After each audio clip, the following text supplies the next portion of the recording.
நெகேமியா 1வது அதிகாரம் 9வது வசனம். நீங்கள் என்னிடத்தில் திரும்பி என் கற்பனைகளை கைக்கொண்டு அவைகளின்படி செய்வீர்களானால் உங்களிலே தள்ளுண்டு போனவர்கள் வானத்தின் கடையாந்தரத்தில் இருந்தாலும் நான் அங்கே இருந்து அவர்களை சேர்த்து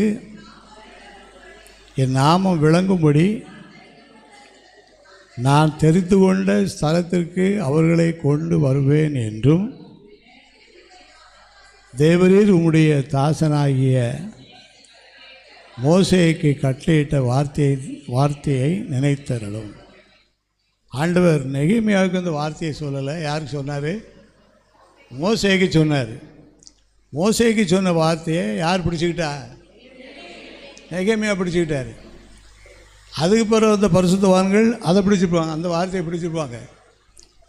அதே போல் நாம் என்ன செய்யணும்னு சொன்னால், அங்கேருந்தே வர அந்த வார்த்தைகளை எல்லாம் பிடிச்சி நம்மளும் பிடிச்சி ஜோபிக்கிட்டே இருந்தோம்னு சொன்னால் மகிமையான மாற்றங்களை கட்டாயம் ஆண்டவர் நமக்கு செய்வார்.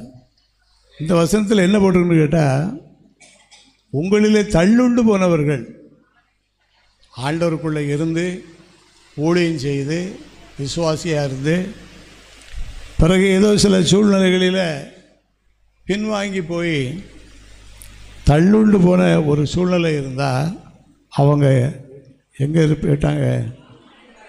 வானத்தின் கடையாந்தரத்தில் இருந்தாலும் நான் அங்கே இருந்து என்ன செய்வேன்? அது ஆண்டவருக்கு லேசான ஒரு காரியம்.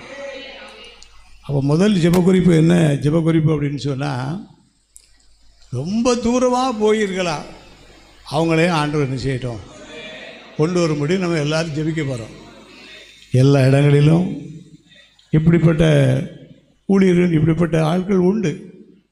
அதனால் யார் கெட்டு போகிறது அவருடைய சித்தமே அல்ல. யார் கெட்டு போகிறது அவருடைய சித்தம் அல்ல. எல்லாரும் ரட்சிக்கப்படவும் சத்தியத்தை அறிகிற அறிவை அடையவும் அவர் சித்தமுள்ளவராக இருக்கிறார். ஒரு 4-5 குறிப்புக்கு நல்லா ஜெபிக்க போகிறோம். எப்படி ஜெபிக்க போகிறோம்? அது என்ன? நல்லா ஜெபிக்க போகிறோன்னா என்ன அர்த்தம்? நல்லா இல்லாமல் ஜெபிக்க போகிறோன்னா என்ன அர்த்தம்? நல்லா ஜெபிக்க போகிறோன்னு சொன்னால் நல்லா விழிப்பாக கருத்தாக சத்தமாக ஜெபிக்க போகிறோம். நல்லா இல்லாமல் ஜெபிக்க போகிறோம்